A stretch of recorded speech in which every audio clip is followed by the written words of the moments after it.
அதிமுக சொல்லக்கூடியதான் டாஸ்மார்க்ல வந்து பாட்டிலுக்கு 10 ரூபான்னு சொல்லி 1000 கோடி ஊழல் யார் செந்தில் பாலாஜி மேல, மணல் கொள்ளையில முறைகேடாக மணல் அள்ளுவது கமிஷன் கொள்ளையில 4700 கோடி ஊழல் துரைமுருகன் மேல, நகராட்சி நிர்வாகத்துறை ஊழல்னு சொல்லி 1020 கோடி ரூபாய் கரப்ஷன் செஞ்சிருக்காரு டெண்டர் கலெக்ஷன் சொல்லி அதிமுகவும் பேசுறாங்க. இல்ல எனக்கு என்ன புரியுது, இப்ப திமுக அதிமுக ஏறக்குறைய ஒரே மாதிரி, ஏறக்குறைய ஒரே மாதிரிலாம் இல்ல. இது வந்து அவங்க கொடுத்த லிஸ்ட். நான் லஞ்ச ஒழிப்புத்துறை கொடுத்த லிஸ்ட்டை சொல்லவா? அதிமுக தரப்புல ஒரு விஷயம் நீங்க கவனிச்சிருப்பீங்க, 4 லட்சம் கோடி ரூபாய் அளவுக்கு முறைகேடு பண்ணியிருக்காங்கன்னு சொல்லி எனக்கு எல்லாமே அதிமுக ஐடிவி எல்லாருமே பண்ணிட்டு இருந்தாங்க. இந்த செய்தி நீங்க பார்த்துருப்பீங்க. அந்த சின்ன வயசுல வந்து இது அபாக்கஸா என்னன்னு தெரியல, குழந்தைங்களா 0-0-0 போட்டு விளையாடுவாங்க. அந்த விளையாட்டு அதில் விளையாடி இருக்காங்களோ. கொரோனாக்கு 5 கிலோ அரிசி வந்து பாமர மக்களுக்கு இது கொடுத்தாங்க. உங்களுக்கு தெரியும்னு நினைக்கிறேன். 5 கிலோ அரிசியை வெளிச்சந்தையில வித்துருக்காங்க. அந்த வித்ததுல பாமர மக்கள் ஏழை மக்களுக்கு செல்லக்கூடிய அந்த அரிசி வித்து ஊழல் செய்திருக்கிறார் எடப்பாடி பழனிசாமி. அமைச்சர் நேரு மேல ஒரு குற்றச்சாட்டு வச்சாங்க, அதை ஒரு வேலை வாங்கி தரதுக்காக சொல்லி 25 லட்ச ரூபாய் 35 லட்ச ரூபாய் வாங்குறாங்க, 888 கோடி ரூபாய்க்கு ஊழல் நடக்குதுன்னு சொன்னாங்க. ஊழலை பற்றி அதிமுக பேசுறது உரிமை என்பதை விட தகுதி இல்லை. ஜான் மைக்கேல் டி குன்ஹா அப்படின்ற ஒரு பெங்களூரு சிறப்பு நீதிமன்றம் 66 கோடி ரூபாய் சொத்து குவிப்பு வழக்கிலே அம்மையார் ஜெயலலிதா உட்பட 4 பேரும் குற்றவாளிகள். சசிகலா, இளவரசி, சுதாகரன். முதலமைச்சராக இருக்கும் போதே சிறையிலே அடைக்கப்பட்டவர் அம்மையார் ஜெயலலிதா அவர்கள்.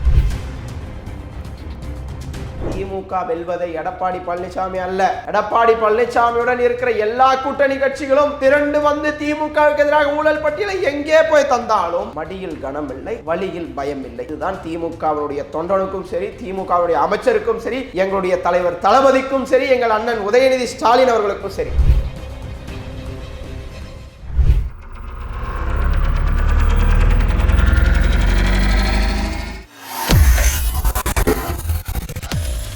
வேலை வேண்டுமா? ப்ளூ ஓஷன் இருக்கிறது. 10th 12th டிப்ளமோ டிகிரி படித்தவர்களுக்கு உணவு, தங்குமிடம், இஎஸ்ஐ, பிஎஃப், இன்சூரன்ஸ் உள்ளிட்ட சலுகைகளுடன் அனுபவத்திற்கேற்ற நல்ல சம்பளம் 15,000 முதல் 30,000 வரை. பெண்களுக்கு முன்னுரிமை. 2000த்திற்கும் மேற்பட்ட வேலை வாய்ப்புகள் உள்ளன. இப்போதே தொடர்பு கொள்ளுங்கள். Blue ocean.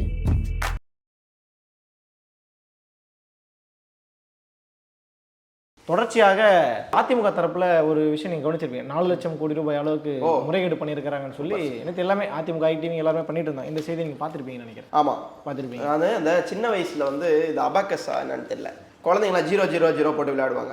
5 போட்டாச்சு, 0-0-0 பக்கத்துல போடு அப்படின்னு சொல்லி. ஸோ அதை பார்த்தோன்னே எனக்கு அந்த ஞாபகம் தான் வந்துச்சு. ஒருவேளை அந்த விளையாட்டு அதில் விளையாடி இருக்காங்களோ. இல்லை, இப்போ இதில் நீங்கள் மறுக்கிறதுக்கு நீங்கள் வந்து தர்க்க ரீதியாக நீங்கள் லாஜிக்காக நீங்கள் பேசலாங்களா, ஓகே. பட் மறுக்கிறதுக்கு என்ன இருக்குன்னு மறுக்கிறதுக்கு என்ன இருக்குன்னா, அந்த ஊழல் குற்றச்சாட்டை சொல்றதுக்கு அவங்களுக்கு என்ன இருக்கு சார்? 2020 டிசம்பர் 22, 2020 டிசம்பர் 22, 97 பக்கம் திமுக ரெடி பண்ணுச்சு. அதில் என்னென்ன இருந்துச்சு தெரியுமா?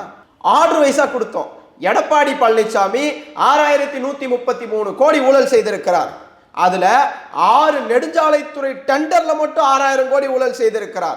உள்ளாட்சித்துறை அமைச்சர் எஸ்பி வேலுமணி 9 பினாமி கம்பெனிகளை வைத்து அதிக விலைக்கு கிராம ஊராட்சி மன்றங்களுக்கு LED விளக்குகளை கொள்முதல் செய்து 875 கோடி ரூபாய் ஊழல் செய்தார். மின்வாரியத்துறை அமைச்சராக இருந்த அண்ணன் தங்கமணி நிலக்கரி இறக்குமதியில 950 கோடி ஊழல் செய்தார். உணவுத்துறையில அண்ணன் காமராஜ் அவர்கள் முறைகேடாக பணம் சம்பாதித்து ஊழல் செய்தார். மக்கள் நல்வாழ்வுத்துறையில அண்ணன் சி விஜயபாஸ்கர் வீட்டில், இது நான் சொல்லலை, அன்னைக்கு ஐடி ரைடில் சொல்றாங்க, என்வலப் எடுக்கிறோம், அந்த என்வலப்ல எங்க டிரான்ஸ்ஃபர் பண்ணியிருக்காங்கன்னு போட்டிருக்காங்க, அதுல அமௌண்ட் எழுதியிருக்காங்கன்னு. அந்த எழுதின என்வலப்பை அன்றைக்கு கண்டுபிடிச்சது ஐடி டிபார்ட்மெண்ட். அந்த கண்டுபிடிச்ச என்வலப்ல குறிப்பிட்ட தொகை மட்டும் 20 கோடி ரூபாய். இப்போ நான் சொன்னேன் பார்த்தீங்களா, இது எதுவுமே நான் சொல்ல கிடையாது, நான் ஏதோ வந்து அடிச்சு விடுறேன் அப்படின்னு கிடையாது. இது எல்லாமே எங்களுடைய வழக்கறிஞர் பிரிவு டாக்குமெண்ட்ரி ப்ரூஃபாக எடுத்து ரெஜிஸ்ட்ரேஷன் ஆஃபீஸில் போயிட்டு யார் பேரில் ரெஜிஸ்டர் ஆயிருக்குன்னு எடுத்து ஸ்க்ரூட்டினைஸ் பண்ணி ஃபைனலாக 97 பக்கத்தில் அன்றைய ஆளுநராக இருந்த பன்வாரிலால் புரோஹித்திடம் அன்றைய எதிர்கட்சி தலைவர் இன்றைய முதல்வர் எங்களுடைய தளபதியார் அவர்கள் எடுத்துகிட்டு போய் கொடுத்தார். 97 பக்கம். அதில் வந்து ஒரு செகண்டில் பன்வாரிலால் புரோஹித் ஷாக் ஆனாராம். அது நான் சொல்கிற ஒரு ஸ்டோரிமா, அது வந்து நீங்கள் ஸ்டோரியாகவும் நினைக்கலாம், அது உண்மை. அதாவது கொரோனாக்கு 5 கிலோ அரிசி வந்து பாமர மக்களுக்கு இது கொடுத்தாங்க. உங்களுக்கு தெரியும்னு நினைக்கிறேன். 5 கிலோ அரிசியை வெளிச்சந்தையில் வித்துருக்காங்க. அந்த வித்ததுல பாமர மக்கள் ஏழை மக்களுக்கு செல்லக்கூடிய அந்த அரிசி வித்து ஊழல் செய்திருக்கிறார் எடப்பாடி பழனிசாமி அவர்கள் என்று அந்த ஊழல் பட்டியலை திருப்பி பார்க்கிறப்ப பன்வாரிலால் புரோஹித் ஒரு நிமிஷம் அமைதி ஆயிட்டாராம். அடப்பாவிகளா, இதுல கூட ஊழலா? 5 கிலோ அரிசியில ஊழலா? ஒன்றிய அரசு கொடுத்த அரிசியிலே ஊழலான்னு பன்வாரிலால் புரோஹித்தே ஒரு நிமிடம் ஷாக் ஆகிற அளவு ஊழல் செய்த அதிமுக இன்றைக்கு இது மாதிரி ஒரு தரவுகளை வச்சு இன்றைக்கு நெடுஞ்சாலைத்துறையில எங்க அண்ணன் மாண்புமிகு அமைச்சர் நெடுஞ்சாலைத்துறை அமைச்சர் அண்ணன் ஏவாவேல் அவர்கள் 20,000 கோடி ஊழல் செய்திருக்கிறார் என்று அதுல இருக்கு. நான் கேட்கறது, தெம்பு இருந்தா திராணி இருந்தா அது 20,000 கோடி ஊழல் சொல்றீங்க பாருங்க, அந்த ஊழலுக்குரிய ப்ரூஃபை காட்டுங்க. அந்த ஊழலுக்குரிய இதுல இருந்து 20,000 கோடி நீங்க வந்து அதாவது இதுல ஊழல் நடந்திருக்கு, இதுல இந்த அமௌண்ட் இருக்கு. நான் வந்து இப்போ பட்டியல் போட்டு சொன்னேன்ல, அண்ணன் எடப்பாடி பழனிசாமி, அண்ணன் விஜயபாஸ்கர், அண்ணன் வேலுமணி, அண்ணன் தங்கமணி, அண்ணன் காமராஜ், இன்னும் இருக்கு அண்ணன் வீரமணி, அப்படியே மணிமணியா போயிட்டு இருக்கோம். அந்த மாதிரி அவர்கள்கிட்ட அது ஆதாரம் இருந்துச்சுன்னா தயவு செய்து சொல்றேன், எங்க ஆளுநர்கிட்ட போய் தந்திருக்கீங்க பாருங்க. அன்னைக்கு 97 பக்கத்துல பிரஸ் ரிலீஸ் பண்ணோம். பிரஸ் ரிலீஸ் கிட்ட யார் யார் எந்தெந்த இடத்துல ஊழல் செய்திருக்கிறார்கள். இப்போ நான் சொல்லலாம், இன்றைக்கு வந்து நெறியாளர் வந்து பெரும் ஊழல் பண்ணியிருக்காருன்னு. ஆனால் எனக்கு அவருக்கு தான் தெரியும் அவர் வந்து ஒரு 10 ரூபா கூட ஊழல் பண்ணாதவர்னு. அது மாதிரி ஒருவர் மீது ஒரு ஆட்சியின் மீது களங்கம் விளைவிக்கக்கூடிய ஒரு செயலை எடப்பாடி பழனிசாமி அமித்ஷா கொடுத்த அசைன்மெண்ட்டை செய்யறார். அன்னைக்கு திமுக யாரோட அசைன்மெண்ட்டும் செய்யல, அமித்ஷா வந்து போன இது விளக்கப்படுத்தி சொல்லுங்க. அதில் இப்போ அதிமுக சொல்லக்கூடியதான், டாஸ்மார்க்கில் வந்து பாட்டிலுக்கு 10 ரூபான்னு சொல்லி 1000 கோடி ஊழல் யார் செந்தில் பாலாஜி மேலே, நகராட்சி நிர்வாகத்துறை அமைச்சர் நேரு மேலே 888 கோடி ரூபாய் அளவுக்கு ஊழல். இது ஈடியில் கூட ரீசெண்டாக வந்து மணல் கொள்ளையில் முறைகேடாக மணல் அள்ளுவது கமிஷன் கொள்ளையில் 4700 கோடி ஊழல் துரைமுருகன் மேலே, மகன் மருமகன் ஊழல்னு சொல்லி 30,000 கோடி பிடிஆரோட ஆடியோ ஒன்று போட்டிருந்தாங்க. நகராட்சி நிர்வாகத்துறை ஊழல்னு சொல்லி 1020 கோடி ரூபாய் கரப்ஷன் செஞ்சிருக்காரு, டெண்டர் கலெக்ஷன் சொல்லி அதிமுகவும் பேசுறாங்க. இப்போ நீங்க சொல்லக்கூடிய அதே லிஸ்ட் மாதிரி இங்கே ஒரு லிஸ்ட் இருக்கு. அப்போ இல்லை எனக்கு என்ன புரியுது, இப்போ திமுக அதிமுக ஏறக்குறைய ஒரே மாதிரி, ஏறக்குறைய ஒரே மாதிரிலாம் இல்லை. இது வந்து அவங்க கொடுத்த லிஸ்ட். நான் லஞ்ச ஒழிப்புத்துறை கொடுத்த லிஸ்ட்டை சொல்லவா? தங்கமணி வருமானத்திற்கு அதிகமாக 4.85 கோடி சொத்து குவிப்பு, கிரிப்டோ கரன்சிகளை வாங்கி முதலீடு, தங்கமணி மற்றும் குடும்பத்தினர் மீது லஞ்ச ஒழிப்புத்துறையில் வழக்கு பதிவு. எஸ்பி வேலுமணி 58.23 கோடி கூடுதலாக சொத்து சேர்த்ததாக எஸ்பி வேலுமணி மற்றும் குடும்பத்தினர் மீது லஞ்ச ஒழிப்புத்துறை வழக்கு பதிவு. எம்ஆர் விஜயபாஸ்கர் 6,10,44,270 ரூபாய், நாங்க 00 போட மாட்டோம், 270 ரூபாய் விட மாட்டோம், 270 ரூபாய் மதிப்புள்ள சொத்துக்களை வாங்கி சேர்த்ததாக லஞ்ச ஒழிப்புத்துறை வழக்கு பதிவு. இந்த மாதிரி என்கிட்ட இன்னும் 9 அமைச்சருடைய லஞ்ச ஒழிப்புத்துறையில ரெஜிஸ்டர்ட் கேஸ் இருக்கு. Director of vigilance and anti கரப்ஷன்ல இவர்கள் மீதான ஒரு நடவடிக்கை, இவர்கள் மீதான வழக்கு பதிவு செய்திருக்கிறது. அன்னைக்கு நீங்க அன்றைக்கும் இன்றைக்கு எடுத்துக்கோ. அன்னைக்கு பன்வாரிலால் புரோஹித்திடம் திமுக கொடுத்தது டைரக்டா போய் ஆளுநர்கிட்ட தரல சார். ஆல்ரெடி 17A ஒரு ரூல் இருக்கு, anti corruption prevention of corruption act. அதில் வந்து 17A இம்ப்ளிமெண்ட் பண்ணோம். 2018 அமெண்ட்மெண்ட் படி 17A வந்து எந்த ஒரு அரசியல்வாதிகள் மக்கள் பணியில் இருப்பவர்கள் தவறு செய்தாலும் அவர்களை நீக்கக்கூடிய அதிகாரம் நீங்கள் அந்த டைரக்டர் ஆஃப் விஜிலன்ஸுக்கு வந்து நீங்கள் உத்தரவிடணும்னு சொல்லி பன்வாரிலால் புரோஹித்தை சந்தித்து கொடுத்தோம். அந்த மாதிரி ஏதாவது கொடுத்துருக்காங்களா நீங்கள் சொல்லுங்கள். இவர்கள் தாங்கள் ஏதோ இப்போ எனக்கு கற்பனையில் வரதெல்லாம் நான் பேசலாம், அவர்களுக்கு கற்பனையில் வருவதை அவர்கள் பேசி அந்த புகாரை அமைச்சர் நேரு மேல ஒரு குற்றச்சாட்டு வச்சாங்க. அதை ஒரு வேலை வாங்கி தரதுக்காக சொல்லி 25 லட்ச ரூபாய் 35 லட்ச ரூபாய் வாங்குறாங்க, 888 கோடி ரூபாய்க்கு ஊழல் நடக்குதுன்னு சொன்னாங்க.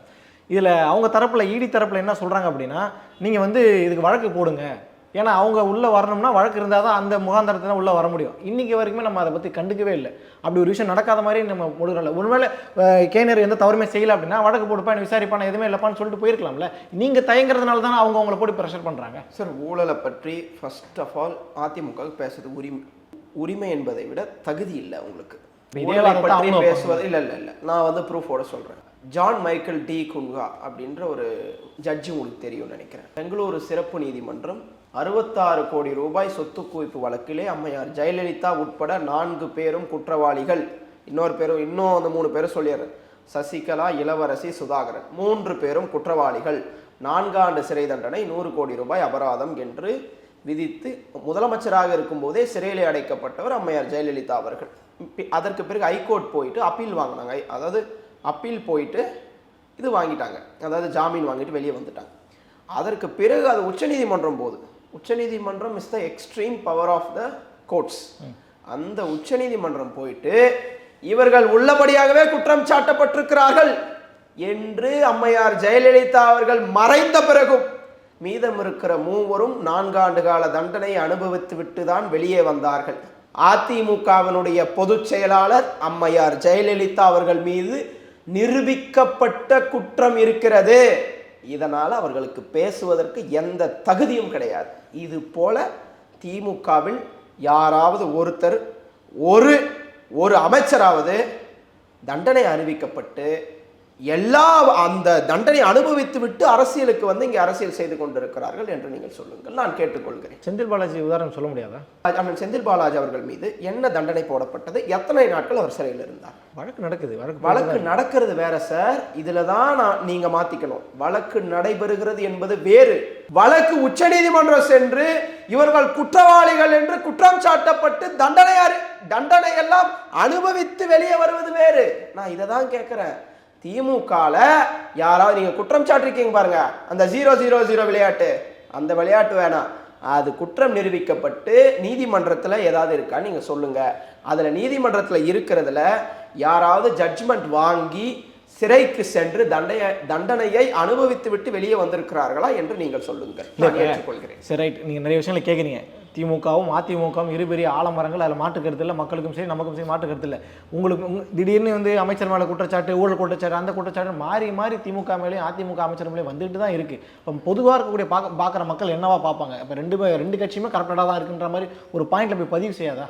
இப்போ அவங்க மேலே தானே அது திரும்பும். அது டிசம்பர் 22, 2020 புகார் கொடுக்குறப்போ இபிஎஸ் சொன்னார். என்ன சொன்னார்னா, நாங்கள் ரொம்ப அதிகமாக பொங்கலுக்கு காசு கொடுக்குறோம். எவ்வளோ சார் அப்படின்னு செய்தியாளர்கள் கேட்டாங்க. சார் 2500 தர்றதுனால அது எங்கே வெளியே வந்துருமோ அப்படின்னு திமுக அதை தடுக்க பார்க்குது அப்படின்னு சொன்னவர் எடப்பாடி பழனிசாமி. இன்றைக்கு நான் சொல்கிறேன், WHO வேர்ல்ட் ஹெல்த் ஆர்கனைசேஷன் ஒரு டாக்டர் 1000 பயனாளிகளுக்கு என்று சொல்லுகிறது. அமெரிக்காவில் ஒரு doctor for 500 patients. In Tamil Nadu 1 doctor for 250 patients என்ற நிலையை இன்றைக்கு உருவாக்கி இருக்கிறது. அமெரிக்காவுக்கே போட்டியாக வந்து அமெரிக்காவிட மிஞ்சிய வளர்ச்சி இன்றைக்கு தமிழ்நாடு பெற்றிருப்பதை இருட்டடிப்பு செய்யவே எடப்பாடி பழனிசாமி அவர்கள் இதை தந்திருக்கிறார் என்பதை என்னால் சொல்ல முடியும். இது மட்டும் கிடையாது. இதே மாதிரி ஒரு ஃபைல்ஸை 2024 அண்ணாமலை அவர்கள் ஆளுநரிடம் சென்று இந்தாங்க திமுகவுடைய ஊழல் இதில் இருக்கு அப்படின்னு போய் கொடுத்தார். நிலைமை என்ன ஆச்சு? 40க்கு 40 திமுக. இன்னைக்கு சொல்லிட்டு போறேன், இதே நிலைமை 2026 வரும். நீங்க என்னதான் பண்ணாலும் திமுக வெல்வதை எடப்பாடி பழனிசாமி அல்ல, எடப்பாடி பழனிசாமியுடன் இருக்கிற எல்லா கூட்டணி கட்சிகளும் திரண்டு வந்து திமுகவுக்கு எதிராக ஊழல் பட்டியலை எங்கே போய் தந்தாலும் மடியில் கனம் இல்லை, வழியில் பயம் இல்லை. இதுதான் திமுகவுடைய தொண்டனுக்கும் சரி, திமுகவுடைய அமைச்சருக்கும் சரி, எங்களுடைய தலைவர் தளபதிக்கும் சரி, எங்கள் அண்ணன் உதயநிதி ஸ்டாலின் அவர்களுக்கும் சரி. இறுதியான இந்த கேள்வி நான் ஒரு சந்தேகத்துக்காக நான் கேட்டுக்கிறேன். எடப்பாடி பழனிசாமி 2500 பொங்கலுக்கு கொடுத்தாரு போன அவர் ஆட்சியில் இருக்கும்போது. 5000 கொடுக்க சொல்லி திமுக சொல்லிச்சு. இப்போ நீங்கள் மட்டும் 3000 கொடுக்குறீங்க?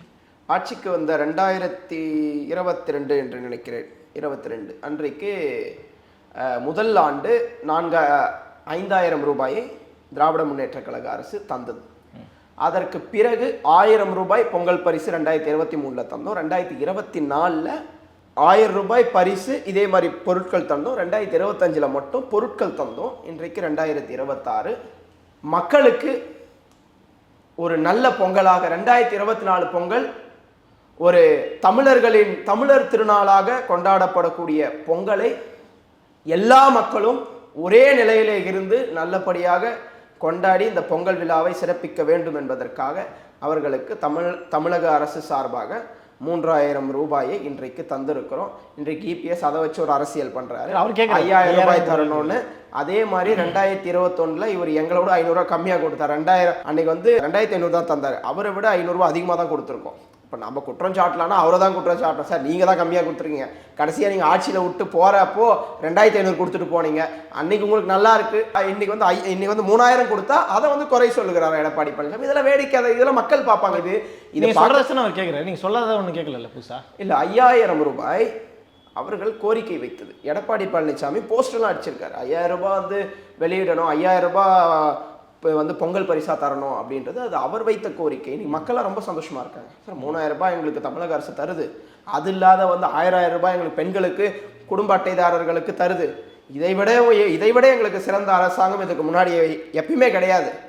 நல்ல அரசாங்கமாக எங்களுக்கு மாதம் 1000 ரூபாய் தந்து 12 மாசத்துக்கு 12,000 தந்து அது இல்லாத 3000 ரூபாய் தருகிற ஒரு அரசாங்கத்தை இன்றைக்கு தமிழக மக்கள் பெற்றிருக்கிறார்கள். ரொம்ப சந்தோஷமா இருக்காங்க. நீங்களும் சந்தோஷமா இருப்பீங்கன்னு நினைக்கிறேன். ஏன்னா உங்களுக்கும் வரும் அது.